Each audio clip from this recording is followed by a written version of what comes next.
Dirtle Magic. Thank you for tuning in to Dirtle Magic. Please subscribe and hit that notification bell if you like the content you see here today, and leave a like and share the video with someone you might think is interested. Leaving those likes really helps us out, but another way to help us out is by using our TCG Player affiliate link below. If you're looking for singles, sealed product, or gaming accessories, please consider using our link to support the channel. We also have some playmats at inkgaming.com. Go ahead and hit the link in the description to check those out. Alright, let's grab some spells and dirtle with some magic.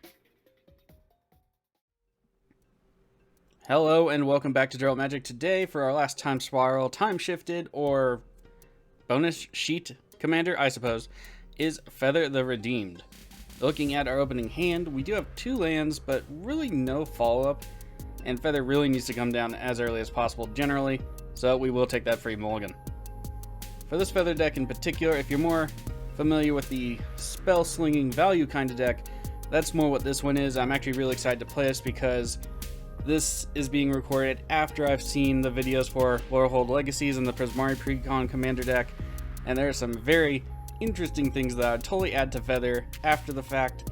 I'm just pretty stoked about this. Feather was also a favorite book character of mine way back when, so let's see how things go. We have a new hand, 1 land. Mana Rock, Dowsing Dagger could be good if we could get it equipped, but again, I think we're going to be taking that mulligan. Third hand, Dowsing Dagger again, 2 lands. We do have Mother of Runes and Ephemerate. I think we're going to have to keep this one, because if we keep just discarding cards, we're not going to get much of anywhere, so let's go ahead and keep it. Get rid of Fell the Mighty, because that's really not going to work against Edric. And it looks like we are going third. So our first opponent is Edric, Spymaster of Trust. 1 green-blue for legendary 2/2 Elf Rogue. Whenever a creature deals combat damage to one of your opponents, its controller may draw a card. Usually a bunch of 1-drops, 2-drops. I've seen as high as 3 drops besides Edric, but usually nothing more than that. Thornwood falls into play for them. They gain 1 life. Our next opponent, Xantcha, Sleeper Agent. 1 black-red for a legendary 5/5 minion. When she enters the battlefield, she does so under the control of an opponent of their choice. She attacks each combat if able, and can't attack its owner or planeswalker its owner's controls, and for 3, the controller of Xantcha loses 2 life, and the person who activates it draws a card. Any player may activate this ability. Forgotten Cave into play for that. Comes our turn, we get Monastery Mentor. Sure, let's go ahead, play the Plains, and play the Mother of Runes. If somebody wastes removal on it, that means less removal for Feather. We'll pass the turn. Our last opponent is a partner pairing of Akiri, Lineslinger, and Silas, Ren, Seeker Adept. Silas is 1 blue-black for legendary 2/2 human, Death Touch. When it deals combat damage to a player, choose a target artifact card in your graveyard. You may cast it this turn, and it has partner. To be clear, the creature, not the artifact you get back necessarily. Arid Mesa into play and cracked for them. And Akiri, Lineslinger, red-white for legendary 0/3, core soldier ally. First strike and vigilance, it gets 1/0 for each artifact you control, and partner. We have a Rogren Triome into play for them. Over to Edric's turn. I expect probably a Mana Dork to start out, or maybe like Flying Men or some kind of sprite. Yep, it's a fairy. Marleaf Pixie. It's also a Mana Dork. Over to Xantcha. I'm anxious to see where Xantcha goes. Command Tower into play for them. Braid of Fire. That's not something I've usually seen with Xantcha. I can definitely tell where that's going though. An activated ability is always good to have lying around. Comes our turn, we get Shelter. That's fine. Let's do Sacred Foundry. We'll take the 2 damage. And we will play Dowsing Dagger. And let's see, who we want to give plants to. Probably not the Edric player. We'll give them to Xantcha. With the plants, maybe we'll get some goodwill, and it won't come to our side of the table, the Xantcha card. We'll have to wait and see, though. Over to the partner player. Let's see what they do. A Godless Shrine. Is it into play tapped? It is not. They take the 2 damage. It's a Stoneforge Mystic. Alright, they're starting early. Could be equipment then. Akiri does get, a native 1/0 for each equipment on the battlefield. That's also very unfortunate because now we can't swing with the Mother of Runes to activate the Dowsing Dagger. It was a risk I was taking on it, but it happens. Over to Edric's turn. We have an island into play. Is it going to be Edric? It is Edric for that player. Nice. Hopefully the other opponents might swing somewhere else, and Edric might leave itself open or something. Really want to flip that Dowsing Dagger. We have an attack. It's off into the Xantcha player. That's fine. I assume Edric or the partner player is going to be the target of Xantcha. I'm hoping, again, the plants give us some goodwill in that regard. Combat damage is good. Edric's Spymaster of Trust will trigger. The Edric player will get to draw a card. Over to Xantcha's turn. Braid of Fire will trigger, and I'll stop saying that until it's destroyed or removed. But for your reference, it does have cumulative upkeep cost, which is add red. So this turn they'll add red, their next turn they'll add 2 red, the next turn they'll add 3 red, and so on until it's destroyed. Braid of Fire, I believe, was reprinted in Mystery Boosters as one of the foil cards. I think that's the last reprinting of it. The price did go way down after that. I don't know where it sits now, though. We have Xantcha. Where is she going? It's over to us again. Goodwill. Didn't happen. However, we can attack into our opponents with the Dowsing Dagger now. We get Fists of Flame. Let's go ahead and equip the Dowsing Dagger to Xantcha. And we'll go in at Edric. I think that's what Xantcha would want us to do. I don't particularly want to go into Edric just yet. Actually, you know what? No, we'll go into the partner player. That's fine. Alright, there'll be no blocks. They will take the 7 commander damage. They were trying to make a deal with me before I attacked, so I feel a little bit bad about it. So, sorry, partner player. Just read that. So they're allowing me to hit them with the dagger to transform it. They went and got their own dagger, which I forgot to reveal, by the way. They did get a Dowsing Dagger. So I did make the deal. I will allow them to hit us in the meantime so they can get their Dowsing Dagger flipped over. Why not? Let's go ahead and play the red side of this. As long as we have Lost Veil, we should be good. And then I think we're just kind of going to sit here and pass the turn. Dowsing Dagger coming down for the partner player on their turn after a mountain. They will put plants on the side of the battlefield of someone else. I hope it's us. But we did attack them for 5. Alright, they're giving them over to Xantcha. Sorry, we attacked them for 7. Xantcha with all the plants. That'll work out for them. It looks like they're pilfering up a little bit with the, what is this one called? Labyrinth of Sculptos. So yeah, a little bit of a pilfer going on over there. That is it for the partner player over to Edric. Let's see what they do. We did draw a card off the Edric trigger, so that was nice. So we are essentially also allowing the partner player to draw a card when they attack us. Hopefully it's not with something as big as ours, but we'll see how it goes. Risen Reef coming down for the Edric player. I really do like that card, and it's in no small part because it is an elemental from the sea. It will enter the battlefield, however, and trigger. They'll look at the top card of their library. If it's a land card, into play. If it's not, they get to draw it, and they don't have to reveal. We have an attack. 1 into each the partner player and the Xantcha player. That works for me.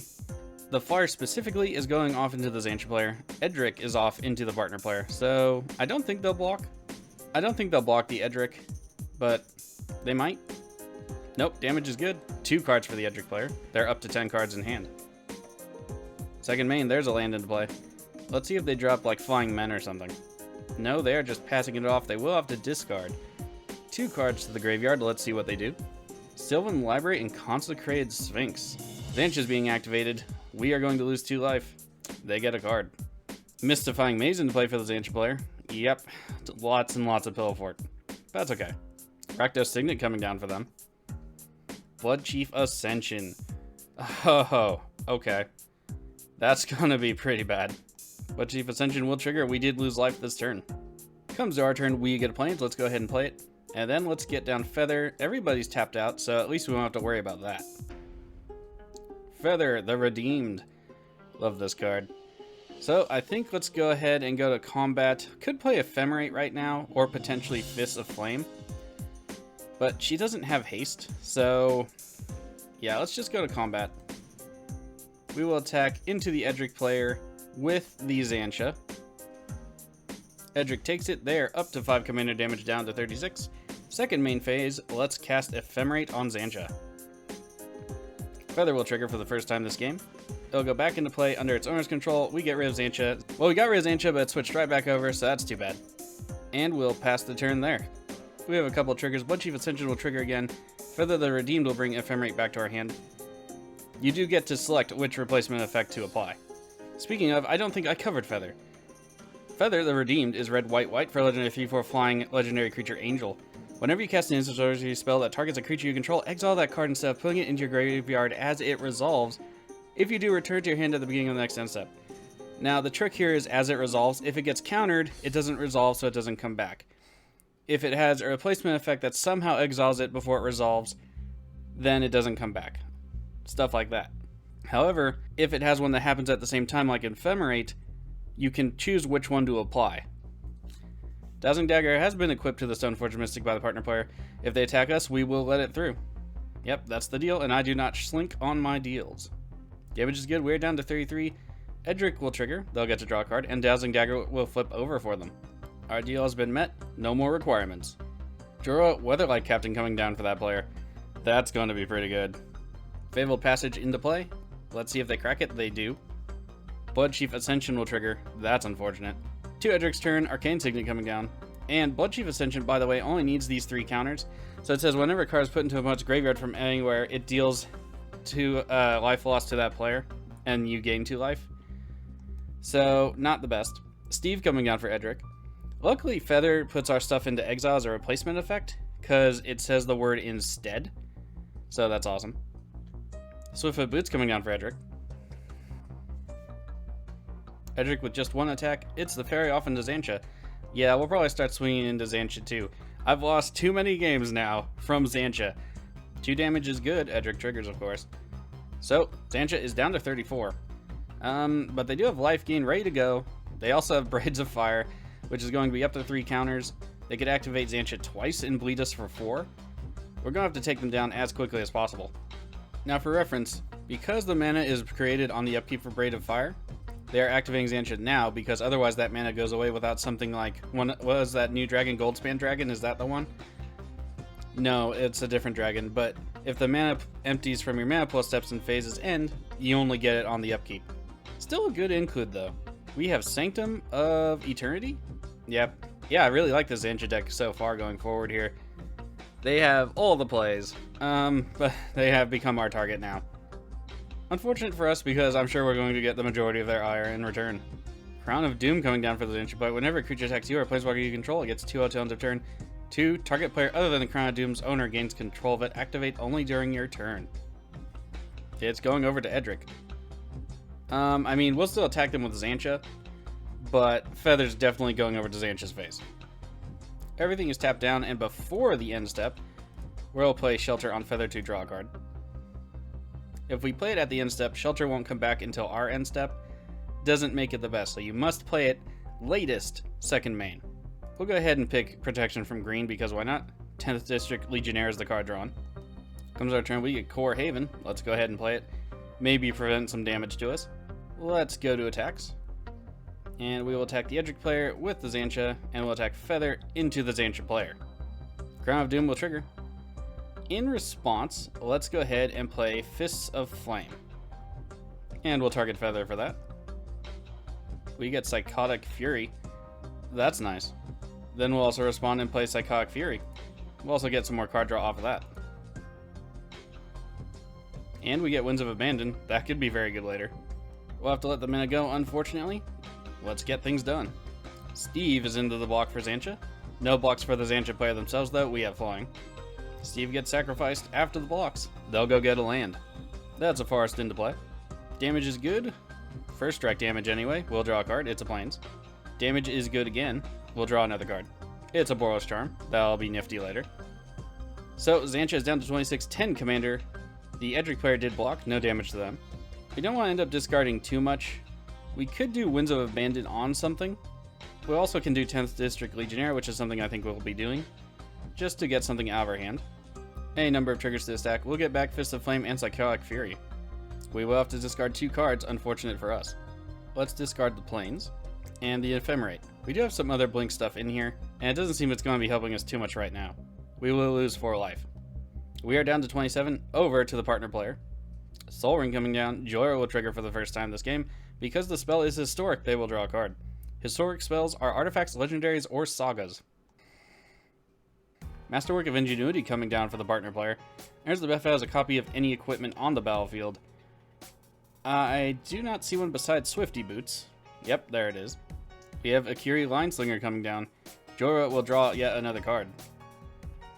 Swifty Boots onto Akiri. She is a 2-3 currently with first strike. Cranial Plating. Okay. 1-0 for each artifact you control, essentially doubling Akiri's power. Oh, and Shadow Sphere. Life gain and trample. Plus, it gets rid of hexproof and indestructible, which isn't the best. We do run Veilstone Amulet in Feather here. Shadow Sphere is being equipped to Akiri. That's not good. First strike, trample, haste, and lifelink. Not the best. Plus, it has hexproof, so we can't target it with anything, which is also really bad.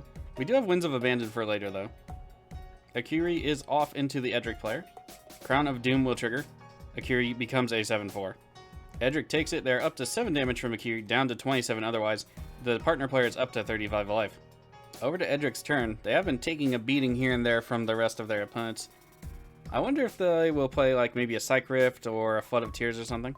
Ongoing Investigation. Whenever one of your creatures deal combat damage to a player, investigate. It also has the ability, 1 in green, exile a creature card from your graveyard, you investigate, you gain 2 life. Okay. I mean, it makes sense in the deck, but investigate could be good for him. Just draw some more cards. Looking at the board, I still fear Xantcha the most just because they can reach over and drain us. So it's not the best. I do feel like the partner player has become more of a threat than the Edric player at this point. It would really depend on what Edric plays, but the lifelink, I really didn't have a problem with them until the lifelink because we can block and use protection.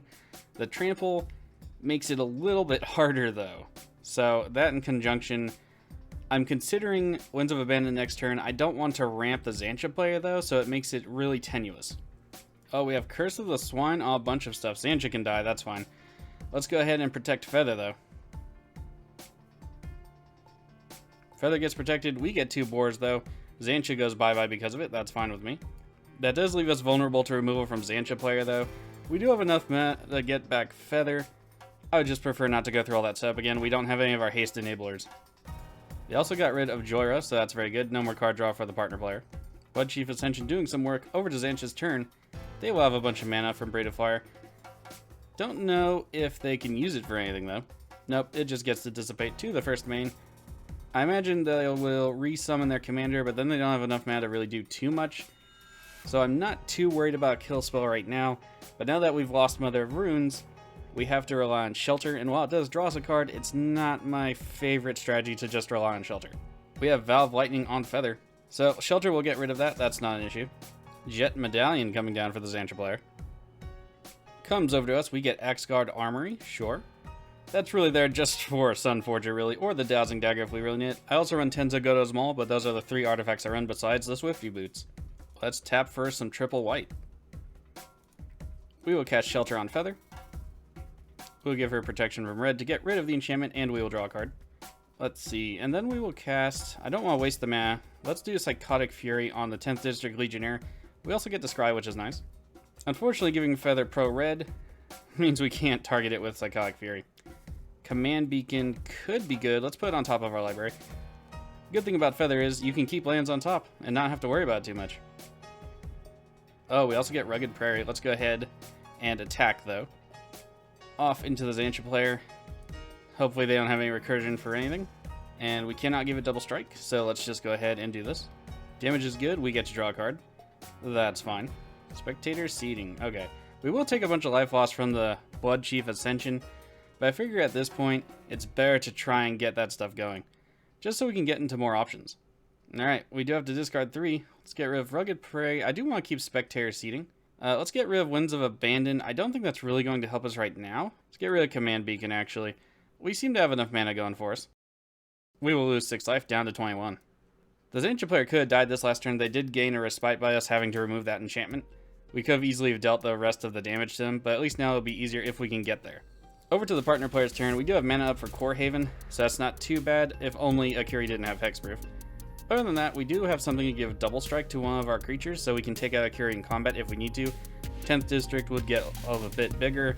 It would have double strike. They would deal damage to each other the same way on first strike during that step in combat, and poof, they're gone. Oh, the partner player quits the game. Hold on, I'm gonna go check chat. Maybe they said something. Alright, they didn't say anything. I did get a message before saying that that particular player had disconnected. I guess they weren't able to reconnect.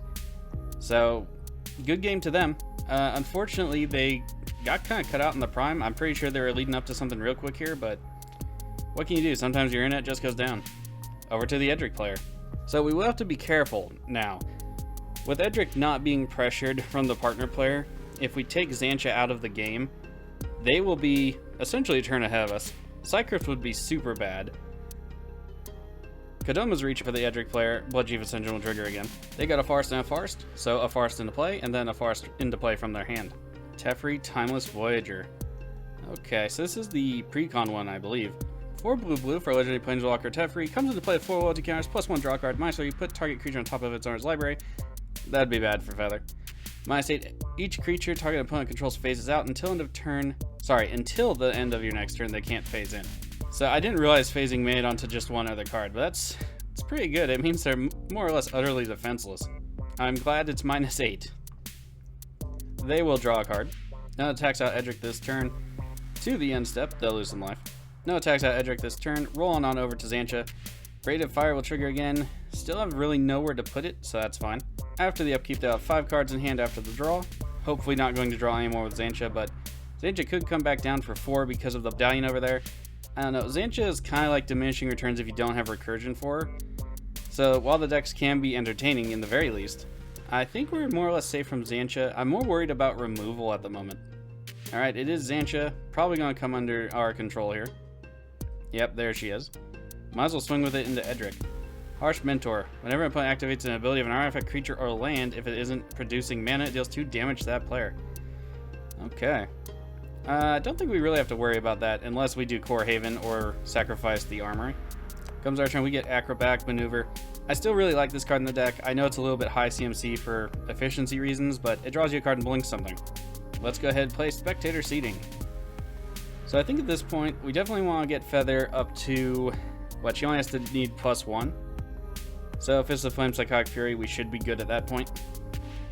Everything else is tapped down. And we can send Xantcha off into Teferi. Just use some shelter to get it through green or blue. Seems good. Psychotic Fury onto Feather. We get a mountain. And then let's do Fist of Flame. Ooh, Balefire Liege. Nice. Alright, let's go combat. Alright, Xantcha just goes ahead and quits. That's fine then. Unfortunately, that means we have to attack 10th District off into the Teferi there. Yeah, I don't know why Feather was unable to attack, so that's interesting. In either case, I suppose we'll go ahead and play Shelter on the 10th District Legionnaire, give it protection from green, and get to scry 1. We'll put the planes on the bottom. We get Goldspan Dragon. That's a new one to the deck. Saw it in some lists, wanted to try it out. Don't know that I'll keep it though. I'm kind of more interested in the Strixhaven Dwarf. Alright, damage is good to the Teferi anyway. They're down to 1 loyalty. Don't know why Feather stopped attacking. Not sure about that at all. Let's go ahead and pass the turn, get our spells back, see what Edric has in store for us. We do have to discard a number of cards. Let's get rid of Goldspan Dragon. I don't think we're going to need it. Let's get rid of the mountain. Balefire Liege will actually give us some reach. And we could keep Aerobatic Maneuver, but I think we have enough draw between Shelter, Fist of Flame, and Psychotic Fury. Plus we have Shelter for protection. Boros Charm for protection. Yeah, let's get rid of the maneuver. To Edric's turn, Command Tower into play, 4 cards in hand after that play. They will draw a card with Teferi. We have Mindslaver. Yeah, that's going to be super bad. They can already activate it. They do activate it. Now the real problem will come in is if they can recur it and keep doing it again. Then I think at that point we'll have to give up the goat there. Swiftfoot Boots, second main onto the Edric. Comes our turn, we get Goblin Dark Dwellers. That's pretty cool. Steal something from them. Let's hope they can't recur that Mindslaver. We do not have too much artifact destruction in the deck. We do have some. I haven't really run into any of it, unfortunately. They could use Boros Charm just to get rid of it. They could also deal 4 damage to us, which would kind of suck. Goblin Dark Dwellers into play. Play something out of their own hand for free. That could also be good. I don't really see much else they could do to us, so I'm hoping this is just going to be more or less a very expensive fog. We have Shelter. They could possibly draw into a board wipe. That would be good. Although we'd still probably come out ahead of that more or less. Alright, so Shelter is targeting Feather. Swords to Plowshares. That's terrible. The other problem we're going to have is they'll exile Feather. Asgard Armory is getting sacrificed. They'll take a look at our whole deck. Like I said though, I believe it's only Swifty Boots, Sunforger, Tenza. Alright, they choose not to get anything. It still looks like it's going to be mostly a fog. If they don't Swords Feather, we'll be in good shape. If they do Swords Feather, we still have some reach with the Balefire Liege. They could leave her in exile, which would be very bad, because then we can't even Sun Titan. Yep, there she goes. On the bright side, I guess we get swords back. They could cast Fist of Flames now and get rid of it. Psychotic Fury might also be good. Alright, so it is Fist. We get Eerie Interlude, so not terrible, but we don't have any ETBs right now. Get down to Goblin Dark Dwellers, maybe try and empty their hand of stuff. Unfortunately, I think it's mostly creature-based, so it's not going to be too helpful. We have the Legionnaire on the attack and the Piggy. Oh, no? I was going to say, they might as well just swing out with them. Possibly trade one or two. Leave us defenseless so they can draw a bunch of cards. Alright, so let's see. I was swung them all at the Planeswalker, actually, now that I think about it. So the Risen Reef will trade with the 10th District Legionnaire, because they could have drawn 3 cards. I guess they still can with the Teferi, and have the put a creature on top effect. So I guess that works out. Risen Reef down, 10th District down. They do take 4 on the attack. Not sure why they did, but there you go. We do get some stuff back. They will get to decide what we have to discard. So I'm really hoping they don't discard the Balefire Liege. I'm hoping Monastery Mentor or Zada scare them more. We get Shelter back. We get Swords back. Alright, they do get rid of Zada. That's fine. They do get rid of the Monastery Mentor. That's fine. That's what I wanted them to do. Okay, over to Edric's turn. They are a little bit scary now. Lots of mana. Could recur the Mindslaver. Let's see. They don't quite have enough to also set it off if they use Eternal Witness, but I am concerned that they will find a way. Teferi draws him a card. Edric to the attacks. I imagine it'll be both so they can get some options. Yep, we'll be taking 4. Looks like they have some tricks. They tap down all of their mana. What are they doing? Biomass Mutation. They will be 9/9 paces. Nice. We will be taking 18. I had a feeling I was speaking too soon when I said 4 before. Alright, so we will go down to 6. Alright, we have some triggers. Edric will trigger twice. They'll get to draw 2 cards, and they get to investigate. That's the end of Edric's turn. All their mana is tapped down, though, so it does give us a window of opportunity here, especially with the Balefire Liege. Hey, we have Charmbreaker Devils. That's not too bad either. Unfortunately, Liege does cost 5, and then we get, like, what, Boros Charm to deal 7 to them? Let's play Balefire Liege. Alright, so now our red and white creatures would get 2/2 if we had any. Unfortunately, we do not. We do, however, have a Swords to Plowshares. I don't really want them to gain the 2 life, though. Let's cast a Boros Charm to dome them for 4 to the head. Liege will trigger twice, we'll gain 3 life, and we get to deal 3 damage to a creature, or, sorry, a Planeswalker or them.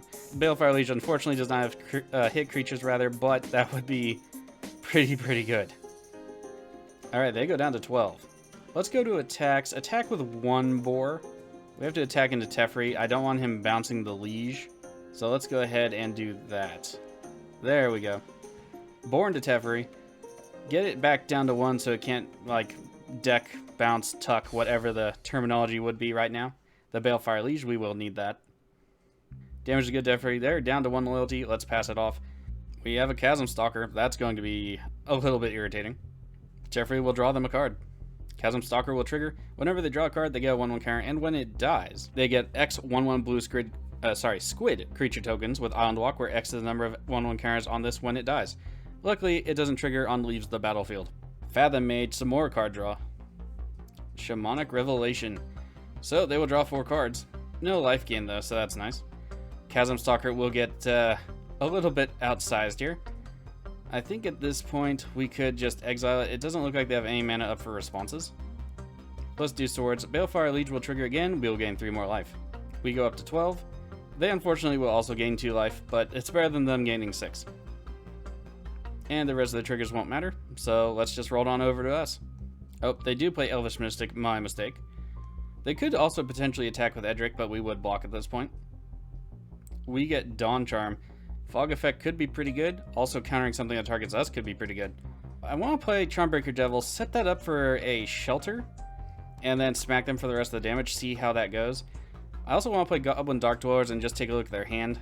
Lots of stuff I want to do here. Unfortunately, I think we're going to have to slow roll it. So let's do Charmbreaker Devils. We'll be able to deal 3 damage to a Planeswalker or to our opponent. Let's do it to the opponent for now. And unfortunately, we'd probably sacrifice a Boar in combat, but let's go ahead and do it. See if we can't get Teferi off the table. Alright, we do have a block with the Elvish Mystic. That's fine. We can always throw damage at Teferi later as long as the Balefire Leech survives. And we can do it at instant speed with Psychotic Fury. Well, let's pass it off. Mana up for Eerie Interlude, Shelter, Dawn Charm, Psychotic Fury as needed. Only one, however. Our Charmbreaker Devils is also 5/5 thanks to the Leech as well. So, if we can play, like, any instant or sorcery, namely Shelter, it'll get 4/0 till end of turn, and then we can smack them for 9. Teferi will draw them a card on Edric's turn. We have Seasons Past. Ooh, that's going to be super bad. Unfortunately, we also don't have any graveyard hate at the moment. This could also get back Mindslaver, which means we'd have one turn to get rid of them. It's not my favorite. Curse of the Swine. Yep, we have Eerie Interlude for that. There's the Mindslaver. Risen Reef. Shamanic Revelation. And... oh, I didn't get to see the last one. Although I don't remember any 4-drops.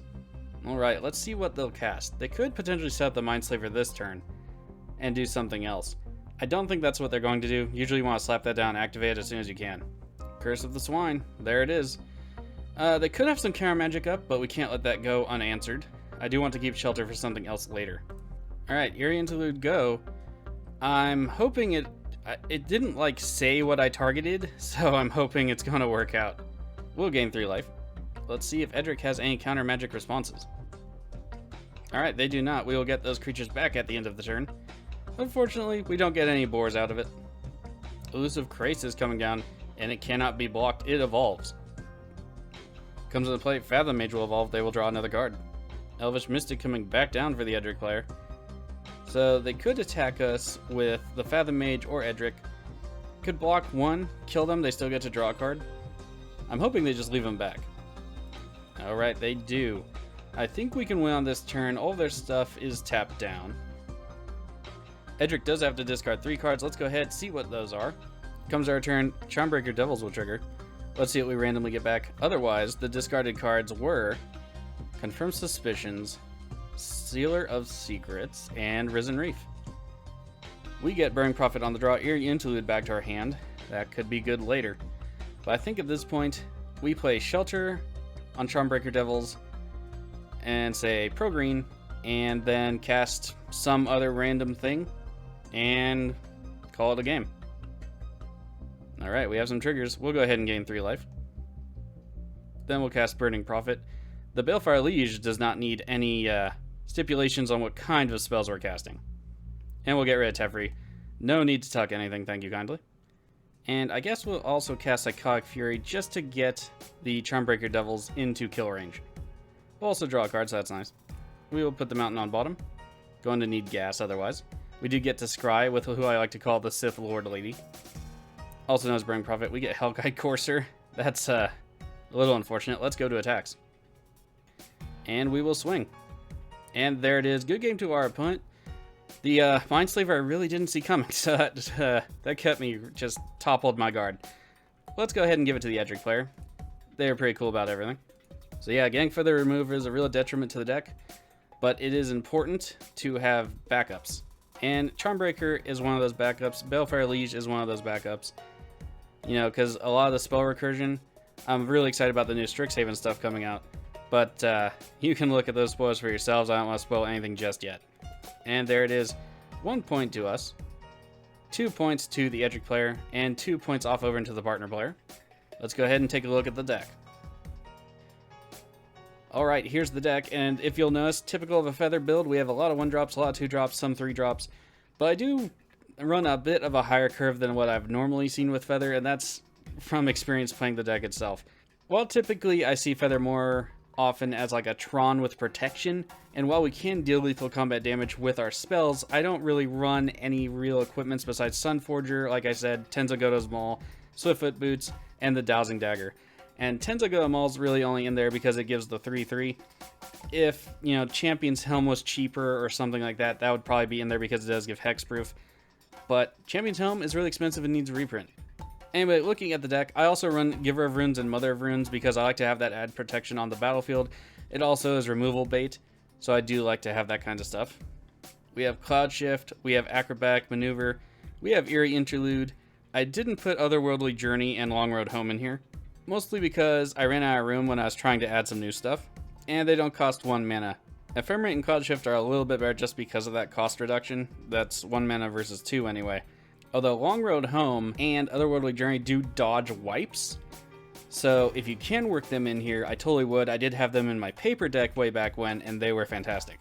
Something you could take out for them is Impact Resonance, because it is a very iffy card. It's very meta-specific, and I'll probably take that out for the next game.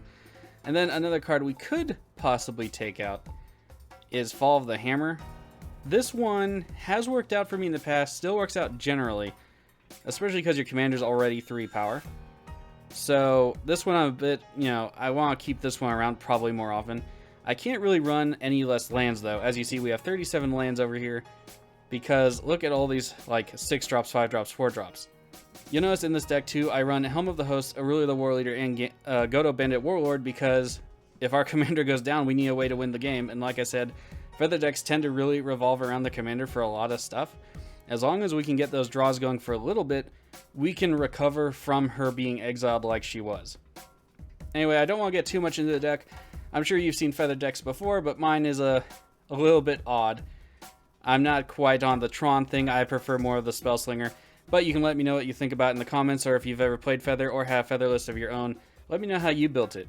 Anyway, if you saw any cards you want in this video for yourself in physical paper form, or sealed product or sleeves to protect all that stuff, please consider using the TCG Player affiliate link in the description below. It helps out the channel and doesn't cost you anything extra. Alright, on to the second game of Feather, and then we're off to Strixhaven after this Commander series. Looking forward to that. There's a lot of additions that would be great for a Feather deck. Tons of stuff for Feldon if you saw that last series. Brea players, Jorah players, anything with artifacts from that Lorehold deck, but no spoilers. Go and check it out yourself.